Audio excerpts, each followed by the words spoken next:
నమస్కారం. ఆషాఢ శుద్ధ ఏకాదశి పరమ పవిత్రమైన తొలేకాదశిగా చెప్పబడుతుంది.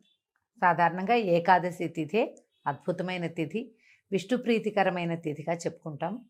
అయితే ఈ ప్రత్యేకంగా తొలి ఏకాదశి నాడు విష్ణువు యోగ నిద్రలోకి వెళ్తాడని, ఇక్కడి నుంచి 4 నెలల పాటు మళ్ళా కార్తీకంలో వచ్చే శుక్ల ఏకాదశి దాకా ఉత్థాన ఏకాదశి అంటారు, అప్పటిదాకా ఆయన నిద్రిస్తాడని చెప్తారు. ఈ 4 నెలల్ని చాతుర్మాస్యంగా భావించి ఈ 4 నెలల కాలంలో కొన్ని రకాల నియమాలు పాటించే విధానం కూడా కనపడుతుంది. అనేక మంది మఠాధిపతులు, పీఠాధిపతులు, సన్యాసం అది స్వీకరించిన వాళ్ళు కూడా చాతుర్మాస్యం చేయటం కనపడుతుంది.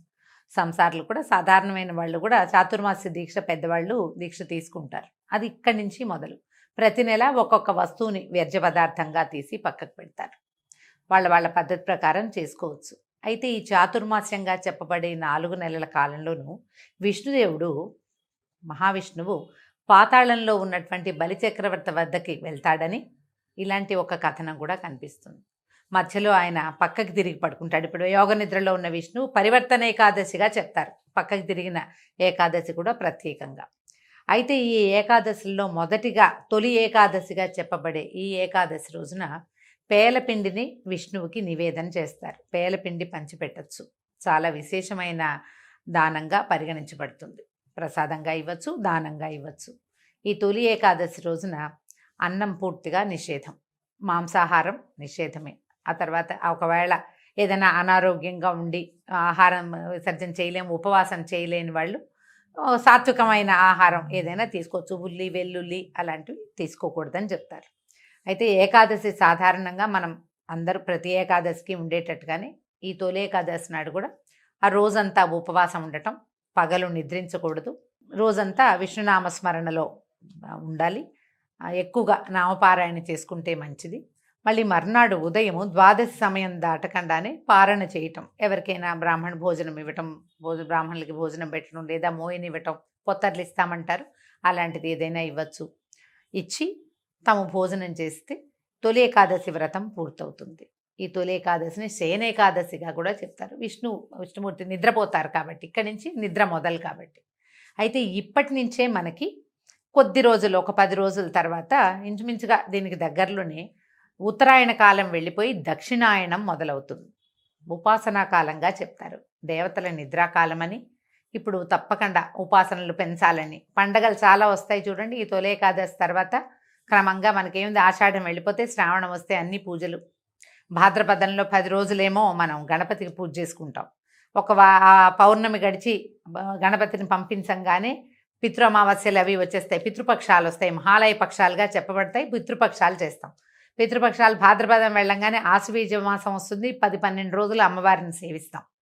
10 రోజులు అమ్మవారి సేవ అవుతుందా, మళ్ళీ ఒక 15 రోజులు గడిచేసరికి లక్ష్మీదేవిని పూజ చేసుకుంటాం. దీపావళి వెళ్ళిన తెల్లవారి నుంచి మొదలు కార్తీక మాసం మహత్తరమైన ఉపాసనా మాసం. అది కార్తీక స్నానాలు అవి చేస్తాం. కార్తీకం అవి మార్గశిరం రాగానే ఒక వారం గడిచేసరికల్లా ధనుర్మాసం ప్రారంభం అవుతుంది. మళ్ళీ విష్ణు పూజ మొదలు పెట్టుకుంటాము. ధనుర్మాసం పూర్తయి ధనుసయ్యి మార్గశిరం అయిన తర్వాత పుష్యమాసం పడేసరికల్లా మళ్ళీ మనకి ఉత్తరాయణ పుణ్యకాలం మళ్ళీ మొదలవుతుంది. ఈ దక్షిణాయనం అంతా కూడా దేవతల నిద్రాకాలంగా ఉండి, ఈ సమయంలో మనం ఉపాసనలు, స్నానాలు, పూజలు, హోమాలు, తీర్థయాత్రలు అలాంటివన్నీ చేయటం వల్ల ఏమవుతుంది, భూమికి బలం వస్తుంది, మనకి పుణ్యబలం పెరుగుతుంది, దేవతలు కూడా బలం పుంజుకుంటారట. తర్వాత వాళ్ళు మనకి వరాలు ఇచ్చే కాలం ఉత్తరాయణం తర్వాత దేవతలు అత్యంత ప్రసన్నులుగా ఉంటారని ఇలా చెప్పబడి ఈ కాలం అంతా కూడా మనకి ఉపాసనా సంబంధమైన పండుగలే కనపడతాయి. దానికి ఆరంభమే తొలి ఏకాదశి. ఆషాఢ మాసంలో ఇంకా వేరే పండగలు ఏం లేవు. ఆషాఢ మాసం శూన్యమాసం, ఖాళీ. కొత్తగా పెళ్ళైన ఆడపిల్లలు పుట్టింటికి వచ్చేస్తారు, అల్లుడు గడప దాటకూడదు, ఇలాంటి నియమాలు కూడా మన ప్రాంతంలో కనపడతాయి. అయితే ఆషాఢంలో ప్రత్యేకంగా ఆడవాళ్ళు గోరింటాకు పెట్టుకోవాలని, మునగాకు తప్పకుండా, అవిసె కూర, మునగాకు అవి తినాలని చెప్తారు. ఇవన్నీ కూడా సీజనల్గా చెప్పబడినవేనండి. ఆషాఢం తర్వాత ఏముంది, శ్రావణ భాద్రపదాలు వస్తాయి. శ్రావణ భాద్రపదాలు అంటే వర్ష ఋతువు, వర్షాలు వస్తాయి కదా. ఈ వానలు వచ్చే ముందు కాలం అంతా కూడా మనం మన గోళ్ళు, వేళ్ళు, చర్మం, పొట్ట అంటే గట్టుని అన్నిటినీ రెడీగా చేసుకోవడం కోసమే ఈ గోరింటాకులు పెట్టుకోవటము అలాంటివన్నీ. తర్వాత మునగాకు తినటము, మొరింగా అని ఇప్పుడు చాలా ఫేమస్ అయింది మునగాకు. ఈ మునగాకు కనుక తింటే ఏంటంటే గట్ ఫ్రెండ్లీ, అది మనకి శరీరాన్ని శుద్ధి చేస్తుంది. ఆదివారాలైనా కనీసం తినాలంటారు. తెలంగాణ ప్రాంతం అంతా ఆషాఢ మాసం అంతా కూడా అమ్మవారి సేవాకాలం నడుస్తుంది. విశేషంగా గ్రామదేవతల్ని అర్చిస్తారు, ఆమెకు బోనాలు సమర్పిస్తారు. ఆదివారం నాడు అసలు హైదరాబాద్లో అటు ఇటు నడవలేం మనం. రోడ్డు మీద చాలా రష్గా ఉంటుంది, అన్ని చోట్ల బోన సమర్పణే కనపడుతుంది. అన్ని దేవాలయాలు బిజీగానే ఉంటాయి. ఒక్కొక్క ప్రాంతంలో ఒక్కొక్క రకంగా చేస్తారు. ఈ ప్రాంతపు ఆచారం ఇట్లా కనపడుతుంది. ఆంధ్ర ప్రాంతంలో ఇంకొక రకంగా అమ్మవారికి ఆషాఢ ఆదివారాల్లో అమ్మవారికి పెరుగన్నం ఇవ్వటం, గంగానమ్మకు పెట్టడము, అది కొన్ని ప్రాంతాల్లో కనపడుతుంది. ఈ ప్రాంతీయ ఆచారాల్ని మనం ఎలాగూ పాటిస్తాం. ప్రాంతాలకి అతీతంగా ఈ తొలేకాదశి పండగని అందరము చేసుకుంటాం. ఈ రోజున తెల్లవారి స్నానం చేసి తలంటు పోసుకోకూడదండి. నూనె రాసుకుని స్నానం కాదు. తల కొంచెం కుంకుడుకాయతోటో లేదా కాస్త షాంపూతోటో తల రుద్దుకోవటం, తల కడగటమే. తెల్లవారే స్నానం చేయటం, పూజ పునస్కారం చేసుకోవటం, భగవంతుడికి పళ్ళు పాలు నివేదన చేసి దాంతోపాటు పేల పిండిని కూడా నివేదన చేసి, పేలాల పిండినే ఈ రోజున మనం ఆహారంగా తీసుకోవచ్చు. దాన్ని అందరికీ ప్రసాదంగా పంచిపెట్టచ్చు. దేవాలయ దర్శనం విశేషంగా చెప్తారు. తొలేకాదశి నాడు మీరు ఏ దానం చేసినా అది ద్విగుణీకృతమైన ఫలితాన్ని ఇస్తుంది. దానం పుచ్చుకోని కూడా అనకూడదు. వాళ్ళు ఎవరైనా ఏమైనా ఇస్తే అబ్బాయి మేము ఇది తీసుకోండి అనకూడదు, తీసుకోవాలట తప్పకుండా. వస్త్రదానం చేయొచ్చు, పళ్ళు ఫలాలు దానం చేయొచ్చు, తీయని వస్తువులు ఏవైనా ఇవ్వచ్చు. పంచామృతం లాంటివి కూడా కలిపి ఎవరికైనా, పంచామృతాలు అంటే పాలు పళ్ళు, అదే పాలు నెయ్యి, తర్వాత తేనె, పంచదార, పెరుగు, ఇవి కూడా మనం విరివిగా ఎవరికైనా ఇవ్వచ్చు. ఇవన్నీ కూడా మంచి అద్భుతమైన దానాలుగా పరిగణించబడతాయి. ఈ రోజంతా కూడా విష్ణునామ సంకీర్తన చేసుకుంటూ రాత్రికి జాగరణ ఉండగలిగితే చాలా మంచిది. ఏదైనా గర్భవతులు, పెద్దవారు, మరి చిన్నపిల్లలు వీళ్ళంతా అన్నం తినకుండా ఉండలేని వాళ్ళైతే వారికి ఉపవాస నియమం లేదు. ఒకవేళ ఉండగలిగితే అన్నానికి భిన్నంగా ఏదైనా కొద్ది చిన్నపాటి ఫలహారాన్ని స్వీకరించవచ్చు. ఈ రెండు లేకుండా ఉండగలిగే వాళ్ళు హాయిగా ఉపవాసం ఉండొచ్చు. భగవన్ నామస్మరణ చేసుకుంటే మంచిది.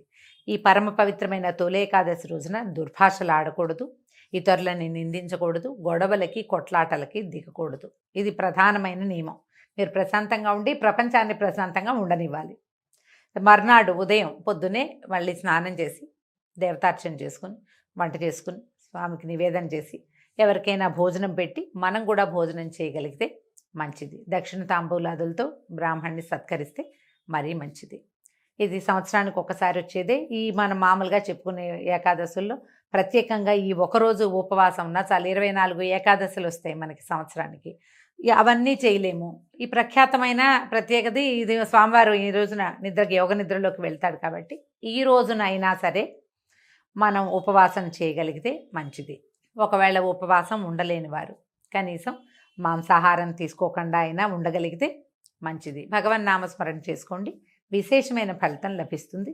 అవకాశం ఉన్నవాళ్ళు ఈ పండుగని చక్కగా జరుపుకోవచ్చు. ఇవేటికి అవకాశం లేదు, ఏదో భోజనం చేసేస్తాం, దేవాలయ దర్శనం చేయొచ్చు కదా, కనీసం దేవాలయ దర్శనమైనా చేసుకోండి.